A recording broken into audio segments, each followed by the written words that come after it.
now you can see the light is still pretty sharp. So what we're going to do is come over here and click the eraser tool, and we're going to go and find a new brush. Something that's kind of interesting. So I'll just pick a random brush here. Click OK. Just try to find something that maybe catches your eye. These are kind of a dry media looking brush. Pick one. That doesn't really fit what we want to do, so I'm going to pick a different size. That's a little bit better, but too small, so we're going to increase the size. We want it to basically cover up that entire area, or at least most of it, to make it look interesting. And then what we're going to do is come in here and select the light, which is called render copy. And then we're going to go over there and just click it once. And see, it took away some of that and kind of gave it more of a smoky effect. But it looks a little bit kind of generic, so we're going to go along here along the edges and maybe just do it in a few other places, kind of take away some more of that light. Kind of gives it a little bit more contrast. Since we got some nice color going on near the render, we're going to leave that alone, leave the light there. So now what we're going to do is come in here, and I think we need to add some light to brighten it up around the render. So we made a new layer called light. I'm going to come over here and find a soft brush. So we've got to reset our brushes back to the regular palette. And you want to find usually about a 100 or 200 soft brush. Doesn't really matter, either one. And you want the white color. And we're going to make some nice highlights right there where the highlight already is, where it's kind of natural. So we'll go ahead and hit that a couple times, hit a little bit up there, and then this is going to be nice. Put a little bit right back here behind his head. I'll explain why later. Just a couple pops. Okay, and we'll set that to overlay. And see, it kind of brightened that area, made the light a lot sharper looking. Okay, now what we want to do, since we added a light there, is we're going to make that a little more visible. So we'll go to the eraser. We want to get the biggest soft brush we have, which is 300. And since we placed the light right there behind his head, and there's light coming across from the back over his shoulder, as you can see where it's kind of lit there, and it's also lit in front of him. So what we're going to do is click and just erase it there where it looks like the light is actually kind of in front of him, and now he's also got a light behind him as well, kind of in the foreground and in whatever the front of the render, or the SIG, I mean. Okay, so actually I think things are looking pretty good on this, so we'll go ahead and add some text to it now. So we'll make another layer we'll call it name. Come over here and grab our text tool and just put it right around wherever you think, and select white. You kind of want a white color. That's usually where I start, makes things easiest. And we'll just type in my name, for example.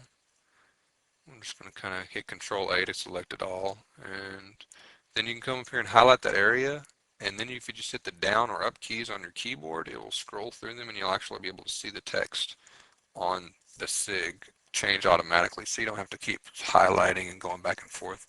So we just want to find something that looks pretty good, so we'll just go with that for the example. And we want it to be a little bit bigger just to kind of stand out, so I'll need to drag it over a little bit and bring it there. Okay, now let's add some effects to that. So let's go to Layer and go to Layer Style, Blending Options. So we're going to come up here just so you can kind of play with it and tinker around so you can see what's going on. First thing I always do is add stroke. Change the color to black. And we want it at 1 pixel. That makes a nice little outline around it, makes it easy to see. We'll go ahead and give it a drop shadow, why not? And this little angle meter over here, this will swing the shadow around. We want it to be opposite of the light source, which is this big glob of white light. So we kind of bring it around to there. So that looks pretty good. Give it a nice outer glow. We don't want too much here though, or it'll look like a neon sign. We want to change the color, so it automatically chooses the eyedropper tool. So just start clicking around on the SIG on different colors to find something you like. That stuff's too dark, so we'll go down here to the lighter stuff. That's a nice little blue, so we'll do that. And you want to add a little bit on the spread, usually about maybe 6, in between 5 and 10. Same thing on the size. Don't go too much, or it's going to get a little too wild and draw too much attention. You want it to be basically bring out the name, but not too much. And then since we have such a strong light source, we'll do gradient overlay. Same thing, we'll swing the angle around until it's facing the light source. You're going to have to kind of play with this till it looks right. I want it kind of, basically kind of a little bit, most of the light on the bottom, a little bit on the top, and a little bit stronger on the right. So you kind of just have to slowly swing around. That looks pretty good there. but the coloring is not quite right. So we'll just click on the gradient itself, and that'll bring up the color bar. Click on which end you want. The white, I'm okay with the white. So we'll go here to the black, click on that, click the color, and do the same thing with the eyedropper too. Kind of click around until you find a dark color, and it's changing the text automatically over there, so you can kind of see what's going on in real time. So I think we'll just end up going over here and finding a nice kind of a blue hue, dark blue. Okay, okay that. I think it looks okay. Alright, that looks alright, so we'll hit okay, and then, okay, let's go ahead and add a clan tag too, so do a new layer, Control Shift N.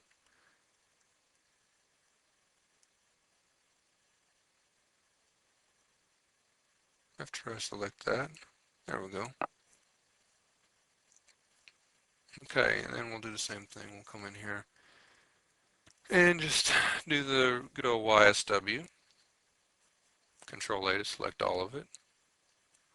Drop it down some size because you don't want it to be bigger than your name. You kind of want it to be noticeable but not too noticeable, so we'll kind of move it into place over here. Okay, and then you'll come down, you can't sit on the screen, just go down to the bottom and there's a copy layer style. Then you just go up to the clan tag and then there's a paste layer style at the bottom and it automatically moves everything for you. But as you can see, the gradient's not quite right on that clan because the light's different where we placed it. So you go back to layer style, do blending options, and then click on gradient overlay. And then you're just changing this gradient overlay. So you just kind of move that slider around until you feel like you got it in a good spot with the light. Click OK. And that looks pretty good. I think we'll just go ahead and add a border to it now. So go back up to the top, add a new layer, call it border, and then just do Control A to highlight the whole frame. And this is easy. Go to Edit, Stroke, and go with a width of 3 pixels, color black. And you want to make sure the inside on the location is selected there. Mode normal, opacity 100%, click OK. Then just go right back up to Edit, go to Stroke, change that to 2 pixels and white.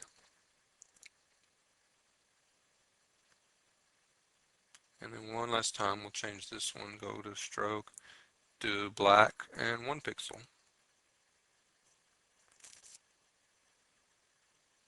Click OK. And then hit Control D to deselect, and then we'll set that to overlay. And there you go.